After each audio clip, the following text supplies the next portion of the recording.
انفسہم و اموالہم کہ بے شک اللہ تعالیٰ نے مؤمنین سے ان کی جانوں اور ان کے مالوں کو خرید لیا، بِأَنَّ لَهُمُ الْجَنَّةَ اس لیے کہ ان کے لیے جنت ہے۔ اگر یہاں پر یہ با عوض کی لیں یا با بدلے کی لیں تو اس کا پھر ترجمہ یوں ہو جائے گا کہ اللہ تعالیٰ نے مؤمنین سے ان کی جانوں اور ان کے مالوں کو خرید لیا، بدلے میں ان کے لیے جنت ہے۔ بِأَنَّ لَهُمُ الْجَنَّةَ بدلے میں یا اس لیے کہ ان کے لیے جنت ہے۔ یقاتلون فی سبیل اللہ کہ وہ اللہ کی راہ میں جہاد کرتے ہیں، فیقتلون تو وہ قتل کرتے ہیں، ویقتلون اور قتل ہو جاتے ہیں، وعدن علیہ حقا اور یہ اس پر سچا وعدہ ہے، من التوراۃ والانجیل والقرآن کہ یہ جو سچا وعدہ ہے یہ سابقہ آسمانی جو کتابیں ہیں توراۃ شریف اس کے اندر بھی یہ مذکور ہے، اور انجیل کے اندر بھی یہ مذکور ہے، اور قرآن پاک کے اندر بھی اس کا تذکرہ ہے۔ وَمَنْ أَوْفَى بِعَهْدِهِ مِنَ اللَّهِ اور جو اپنے وعدے کو پورا کرے جو اس نے من اللہ اللہ سے کیا ہوا ہے، فَاسْتَبْشِرُوا تو خوشخبری سناؤ، فَاسْتَبْشِرُوا بِبَيْعِكُمْ تمہاری اس یعنی خوشخبری ہو تمہاری اس بیع کے ساتھ، الَّذِي بَایَعْتُمْ بِهِ کہ جو تم نے اپنے رب کے ساتھ بیع کی، ذَلِكَ هُوَ الْفَوْزُ الْعَظِيمُ بے شک یہ بہت بڑی کامیابی ہے۔ یہ آیہ کریمہ اصحاب رسول یعنی صحابہ کرام رضی اللہ تعالی عنہم کی حق میں نازل ہوئی کہ جنہوں نے اپنی جانیں، اپنی مال، اپنی اولاد، اپنا دھن دولت سب کچھ اللہ اور اس کے رسول پر نچھاور کر دیا، قربان کر دیا، تو یہ ان کی مدح سرائی بھی ہے اس کے اندر، اور ان کی حوصلہ افزائی بھی ہے اس کے اندر کہ رب تعالیٰ نے ان کی رفعت شان کو بلند فرمایا، ان کی تعریف کی، ان کی ثنا کی، ان کی حوصلہ افزائی بھی فرمائی کہ تم جو اپنے رب اور اس کے حبیب کی جو ہر بات کو مانتے ہو، اللہ تعالیٰ کو یہ بہت پسند ہے، اور اللہ تعالیٰ نے ان کی تعریف بھی کی اور ان کے اس وعدے کے وفا کرنے کی جو ہے وہ اس کو بھی بیان فرمایا، اس کا بھی تذکرہ فرمایا، اور اس کو بیع کے ساتھ تشبیہ دی کہ انسان ظاہر بات ہے زندگی میں بیع و شراء اس کی زندگی کا ایک حصہ ہے کہ وہ ہر وہ چیز خریدنے کی کوشش کرتا ہے جو اس کے فائدے کے لیے ہوتی ہے، خریدنا بیچنا یہ اس کی زندگی کے معمول کا ایک حصہ ہے، اس کی زندگی کا معمول ہے کہ وہ کوئی چیز خریدتا ہے، کوئی چیز بیچتا ہے، تو اس لیے بیع کے ساتھ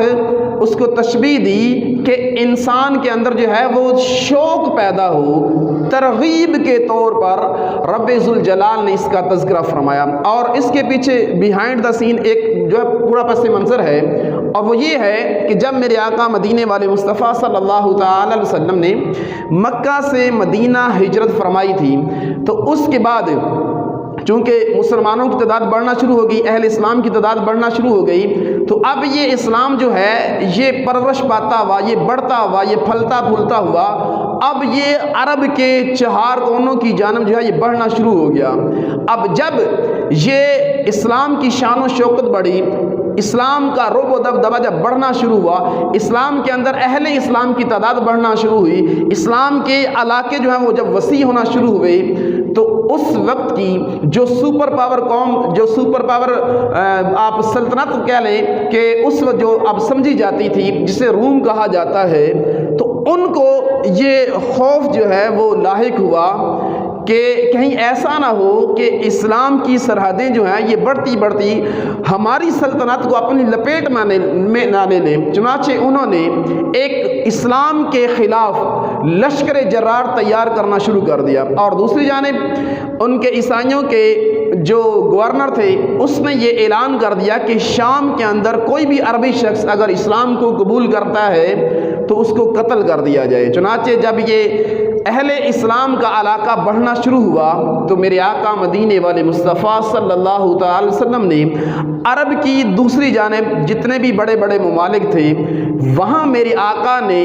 اپنے مکتوب بھیجنا شروع کر دی، یعنی اسلام کی دعوت دینے کے لیے خط کا سلسلہ جاری فرمایا، اور اس میں حضرت حارث بن عمیر رضی اللہ تعالی عنہ کو مکتوب دے کر بھیجا روم کی جانب۔ چنانچہ جب یہ روم کی سلطنت میں داخل ہوئے تو ایک رومی نے آپ کو بے دردی کے ساتھ شہید کر دیا، اور یہ مکتوب بادشاہ تک نہ پہنچ سکا۔ چنانچہ جب یہ خبر پیارے آقا مدینے والے مصطفیٰ صلی اللہ تعالی وسلم تک پہنچتی ہے تو میرے آقا مدینے والے مصطفیٰ صلی اللہ تعالی وسلم غمزدہ ہو گئے، اور پھر ایک لشکر تیار کرنے کا حکم ارشاد فرمایا۔ چنانچہ چند ہی دنوں کے اندر 3000 پر مشتمل ایک لشکر تیار ہو جاتا ہے، اور جہاں پر حضرت سیدنا حارث بن عمیر رضی اللہ تعالی عنہ جس جگہ پر جس علاقے میں شہید ہوئے تھے اس کا نام موتا ہے، اور میرے آقا مدینے والے مصطفیٰ صلی اللہ تعالی وسلم نے مسلمانوں کا یہ لشکر جب تیار ہو گیا تو میرے آقا خود اس لشکر کے ساتھ ثنیۃ الوداع تک خود تشریف لے کر کے گئے، اور یہ جمعے کی صبح کا دن تھا، اور یہ لشکر اپنے ہاتھوں سے روانہ آپ نے فرمایا، اور جب اس لشکر کو آپ نے روانہ فرمایا نا تو اس سے پہلے آپ نے اپنے لشکر کو کچھ واضح و نصیحت کی، اور اس کے اندر امیر لشکر کو جو ہے وہ مقرر فرمایا، اور سب سے پہلے ارشاد فرمایا کہ اس لشکر کے جو امیر ہیں، جو سپہ سالار ہیں، وہ حضرت سیدنا زید بن حارثہ رضی اللہ تعالیٰ عنہ۔ یہ زید بن حارثہ کون ہے؟ یہ وہ زید بن حارثہ جو غلام تھے جن کو میرے آقا مدینے والے مصطفیٰ صلی اللہ تعالی وسلم نے اپنا منہ بلا بیٹا ارشاد فرمایا تھا، اور انہوں نے پیارے آقا کے گھر کے اندر پرورش پائی تھی۔ ان کو میرے آقا نے امیر لشکر بنایا تھا، اب اس لشکر کے سپہ سالار ان کو بنایا، اور پھر میرے آقا نے یہ نصیحت ارشاد فرمائی کہ اگر جنگ کرتے ہوئے جنگ کے دوران یہ شہید ہو جاتے ہیں تو پھر جعفر بن ابی طالب یہ سپہ سالار ہوں گے، اور اگر جنگ کرتے ہوئے یہ بھی شہید ہو جاتی ہیں تو پھر حضرت عبداللہ بن رواحہ رضی اللہ تعالیٰ یہ بھی صحابی رسول ہیں، ان کو میرے آقا نے ارشاد فرمایا کہ یہ جو ہے امیر لشکر ہوں گے، اور اگر یہ بھی شہید ہو جاتے ہیں تو ان کے بعد مسلمان جس شخص پر متفق ہو جائیں ان کو اپنا امیر بنا لیں۔ تو اب میرے آقا نے ان کو یہ نصیحتیں کر کے اس لشکر کو روانہ فرما دیا، واپس تشریف لے آئے۔ حضرت عبداللہ بن رواحہ رضی اللہ تعالیٰ عنہ یہ جو تیسرے نمبر پر سپہ سالار جنہوں نے بننا تھا، یہ فرماتے ہیں کہ مجھے خیال لاحق ہوا کہ کیوں نہ میں ایسا کروں کہ آج جمعے کا دن ہے تو جمعہ کی نماز میں اپنے آقا مدینے والے مصطفیٰ صلی اللہ علیہ وسلم کی معیت میں ادا کروں، ان کے پیچھے ادا کروں، ان کی اقتداء میں نماز ادا کر کے ان کی زیارت کر کے ان سے دعائیں لے کر پھر میں تیز رفتاری کے ساتھ جو ہے وہ لشکر کے ساتھ مل جاؤں گا۔ چنانچہ حضرت عبداللہ بن رواحہ رضی اللہ تعالیٰ اس نیت سے ٹھہر جاتے ہیں، اور جب جمعے کے خطبہ ادا کرنے کے لیے میرے آقا مسجد میں تشریف لائے تو دیکھا کہ عبداللہ بن رواحہ مسجد کے اندر بیٹھے ہوئے ہیں، نماز سے فارغ ہوئے۔ فارغ ہونے کے بعد میرے آقا نے عبداللہ بن رواحہ کو مخاطب کر کے یہ ارشاد فرمایا کہ اے عبداللہ تمہیں کس چیز نے روکا ہے، تم کیوں نہیں لشکر کے ساتھ گئے ہو؟ تو اس پر حضرت عبداللہ بن رواحہ رضی اللہ تعالی عنہ نے عرض کی یا رسول اللہ صلی اللہ علیہ وسلم، میری یہ خواہش تھی، میری یہ تمنا تھی کہ میں جمعے کی نماز آپ کے پیچھے ادا کرتا، اور نماز ادا کرنے کے بعد میں پھر چلا جاتا اور تیز رفتاری کے ساتھ جا کر میں لشکر کے ساتھ جا کر مل جاتا۔ میرے آقا مدینے والے مصطفیٰ صلی اللہ تعالی وسلم نے ارشاد فرمایا کہ تمہارا یہاں ٹھہر کر میرے پیچھے جمعہ کی نماز ادا کرنا، اور وہ جو لشکر جو اللہ اور اس کے رسول کی بات کو مان کر جا چکا ہے تم ان کے اس ثواب کو نہیں پا سکتے ہو جو تم نے نیت کر کے ادھر ٹھہرے تھے۔ تو پتہ چلا کہ اصل جو چیز ہے وہ اللہ اور اس کے رسول کی بات کو ماننا ہے، قبول کرنا ہے، حالانکہ نیت اچھی تھی۔ آپ کی نیت اچھی تھی، لیکن میرے آقا نے ارشاد فرمایا کہ تم وہ والی فضیلت نہیں پا سکتے جو وہ لشکر پا گیا۔ اور مزید آگے ارشاد فرمایا کہ کسی بھی لشکر کا دن کے ابتدائی حصے میں اللہ کی راہ میں جو نکلنا یا دن کے انتہائی حصے میں اللہ کی راہ میں نکلنا، دنیا و مافیہ کے اندر جو کچھ بھی ہے اگر یہ سارا بھی صدقہ کر دیا جائے اور جتنا اجر ثواب ان کو ملے گا اس شخص کو نہیں ملے گا۔ یعنی اگر دنیا کا پورا مال و متاع کسی شخص کو دے دیا جائے اور وہ سارا مال و متاع رب ذوالجلال کی راہ میں خرچ کر دے، پھر بھی وہ ان اصحاب کو نہیں پہنچ سکتا جنہوں نے اللہ اور اس کے رسول کی اقتداء کرتے ہوئے ان کی بات کو مانتے ہوئے جو ہے وہ نکل پڑتے ہیں۔ تو پتہ چلا کہ شریعت مطہرہ کے اندر جو اگر بندہ اچھی نیت بھی کرتا ہے لیکن اگر اس کے اندر اللہ اور اس کے حبیب صلی اللہ علیہ وسلم کی نافرمانی ہو رہی ہے، اگرچہ شرعاً وہ کام جائز ہے لیکن وہ اس عمل کو نہیں پہنچ سکتا۔ اس لیے پتہ چلا کہ فرما برداری یہ اہم ترین جو ہے یہ کام ہے، لہٰذا ہمیں ہمارا رب جو حکم دیتا ہے اس کو قبول کرنا، اس کو اپنی ذات پر نافذ کرنا، یہی تو اسلام ہے، یہی تو دین ہے، یہی تو بندے سے تقاضا ہے۔ تو لہٰذا ہمیں بھی چاہیے کہ جتنے بھی احکام شرع ہیں جو ہماری ذات کی طرف جو ہے وہ منسوب ہوتے ہیں یا ان کا حکم ہماری جانب لگتا ہے تو ہمیں ان کو ادا کرنے میں سستی کا مظاہرہ نہیں کرنا چاہیے، کوتاہی نہیں کرنی چاہیے۔ ہمارے رب نے ہم پر جو احکام ہم پر نازل کیے ہیں ہمیں کوشش کرنی چاہیے کہ ان اعمال کو، ان کاموں کو ہم بجا لائیں تاکہ ہم اپنے رب ذوالجلال اور اس کے حبیب صلی اللہ علیہ وسلم کے فرما بردار بندے بن سکیں۔ اور فرما برداری اسی صورت میں ہو سکتی ہے کہ جب تک ہم اپنے رب اور اس کے حبیب کی جو بات ہے جس کرنے کے ہمیں حکم ارشاد فرمایا ہے اس کو ہم حکم کو عمل نہ کر لیں، یعنی جب تک اپنی ذات پر نافذ نہ کر لیں اس وقت تک ہم کامل مومن نہیں ہو سکتے ہیں۔ چنانچہ حضرت عبداللہ بن رواحہ جو ہے وہ تشریف لے جاتے ہیں، اب یہ قافلہ جو ہے چل پڑتا ہے اور موتا کے مقام پر جو ہے یہ پہنچتا ہے۔ میرے آقا نے نصیحت کے اندر یہ ارشاد فرمائی تھی کہ سب سے پہلے جا کر جاتے ہی جنگ کرنا نہیں شروع کر دیں بلکہ سب سے پہلے جا کر اس فوج کو اسلام کی دعوت دینی ہے۔ اگر وہ اسلام کی دعوت کو قبول کر لیتے ہیں تو فابیہ، بہت اچھی بات ہے، پھر وہ ہمارے دینی بھائی بن جائیں گے۔ اور اگر وہ اسلام کی دعوت کو قبول نہیں کرتے تو پھر اللہ کا نام لیتے ہوئے جو ہے ان کے ساتھ جنگ کیجئے گا۔ چنانچہ جب یہ قافلہ، جب یہ لشکر جنگ موتا کے مقام پر پہنچتا ہے تو یہ 3000 کی تعداد ہے اور سامنے 2 لاکھ کا لشکر جرار ان کا جو ہے وہ انتظار کر رہا ہے، ان کو جو ہے وہ ویلکم کر رہا ہے۔ اب ذرا غور کیجئے، ایک طرف 3000 افراد ہیں جن کے پاس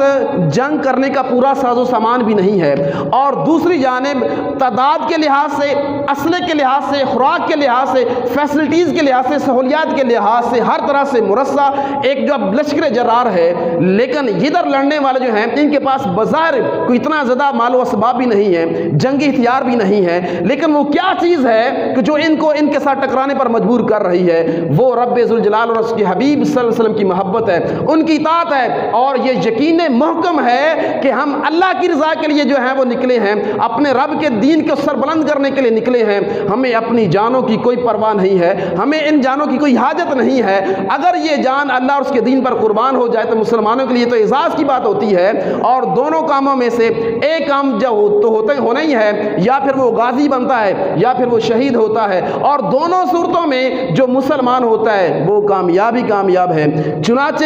یہ 3000 کا لشکر جرار جب وہاں پہنچتا ہے اور حضرت زید بن حارثہ رضی اللہ تعالیٰ عنہ جو سپہ سالار ہیں یہ ان کو دعوت دینے کے لیے آگے میدان میں آتے ہیں۔ جیسے یہ میدان میں آتے ہیں یہ ان کو اسلام کی دعوت دینے لگتے ہیں، یعنی اسلام کی ترغیب دلاتے ہیں کہ تم لوگ اسلام کو قبول کر لو۔ اچھا، بجائے اس کے کہ وہ آپ کی بات کو سنتے اور اس پر کوئی غور و فکر کرتے، انہوں نے آپ پر حملہ شروع کر دیا۔ چنانچہ حضرت زید بن حارثہ رضی اللہ تعالیٰ عنہ نے جوامردی کے ساتھ حملہ کیا اور اب پورے لشکر کا جو ہے وہ آمنا سامنا ہو گیا اور یہ جنگ جاری ہو گئی۔ حضرت زید بن حارثہ رضی اللہ تعالیٰ عنہ جوامردی کے ساتھ مقابلہ کرتے ہوئے جام شہادت نوش کر جاتے ہیں۔ تو چونکہ میرے آقا نے ارشاد فرمایا تھا کہ اگر زید بن حارثہ شہید ہو جائیں تو پھر اس کے بعد حضرت جعفر بن ابی طالب رضی اللہ تعالیٰ عنہ یہ امیر لشکر ہوں گے، تو چونکہ پہلے ہی فرمان شاہی جاری ہو چکا تھا لہٰذا حضرت جعفر بن ابی طالب نے فوراً علم کو سنبھال لیا، جھنڈے کو سنبھال لیا، اور قیادت کو سنبھالتے ہی آپ نے جو ہے وہ دشمن پر جو ہے وہ حملہ کرنے کا حکم دے دیا۔